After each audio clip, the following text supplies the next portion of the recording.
এরকম আসলে মনে হয়নি, কারণ আপনি যে বললেন আসলে উইকেটটা ওইরকম, মানে যেরকম আমরা ডে 5 এক্সপেক্ট করছিলাম ওইরকম হয়নি। ইভেন ডে 4-এও যখন আমরা ব্যাটিং করছিলাম খুব আরামেই ব্যাটিং করা যাচ্ছিল।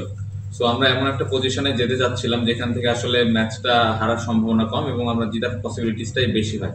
বাট মাঝখানে বৃষ্টিটা আসলে প্ল্যানটা একটু পরিবর্তন করে দিয়েছে আমাদের। বাট আমার মনে হয় যে ওভারঅল এই পুরো ম্যাচটা আমরা জেতার জন্যই সবসময় চিন্তা ছিল। সকালে আপনি যদি বলেন যে সকাল থেকেই আরেকটু অ্যাটাকিং খেলা যেত কিনা, আমরা ওই অবস্থাতে তখনও পর্যন্ত ছিলাম না। আমরা আসলে উইকেটটা কিরকম বিহেভ করেছে ওই একটা ঘন্টা আমরা একটু সময় নিয়েছি। আসলে সময় বলবো না, স্টিল আমরা 3-3 করে রান নিচ্ছিলাম। তো প্রথম 17-18 ওভারে আমরা 60-এর মতো রান নিয়েছি। সো আমার মনে হয় যে আমরা যদি ওই পুরো লাঞ্চ পর্যন্ত ব্যাটিং করতাম তাহলে হয়তো সিনারিওটা ডিফারেন্ট হতো।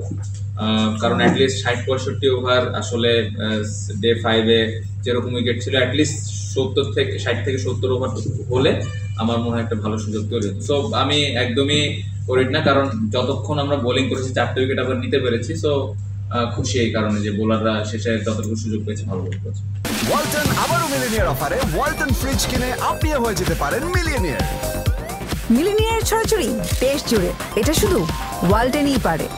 হ্যাঁ, অবশ্যই ঘাটতি তো ছিল। আমার মনে হয় পেস বোলাররা আরেকটু বেটার বোলিং আমরা করতে পারতাম, স্পেশালি যখন আমরা বোলিং করেছি ফার্স্ট ইনিংসে।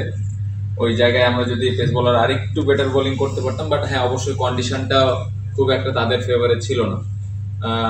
আমরা জানি যে লাস্ট কয়েক ম্যাচ ধরে পেস বোলাররা ভালো বল করে এসছে। সো একটা ম্যাচ খুব ভালো হয়নি, বাট আমার মনে হয় নেক্সট ম্যাচ তাদের যদি আবার অপরচুনিটি আসে কাম ব্যাক করবে। বিজয় ভাই আমার মনে হয় যে আসলে আরো সময় দিতে হবে। অনেক দিন পরে এসছে, মাত্র 2টা টেস্ট ম্যাচ খেললো টানা। আমার মনে হয় যে তাকে আরেকটু যদি সময় দেওয়া হয় এবং সবার ওই বিশ্বাসটা যদি তার উপরে থাকে তার জন্য সহজ হবে। এবং আমার টিমের প্রত্যেকটা প্লেয়ার, কোচ এবং পার্সোনালি যদি আমাকে জিজ্ঞেস করেন তার উপরে বিশ্বাসটা আছে এবং আমি আশা করব যে সে ভালো কিছুই করবে। আমি তার এই লাস্ট 3টা 4টা ইনিংস নিয়ে একদমই চিন্তিত নই, কারণ আমি বিশ্বাস করি যে উনি ভালোভাবে কামব্যাক করবেন।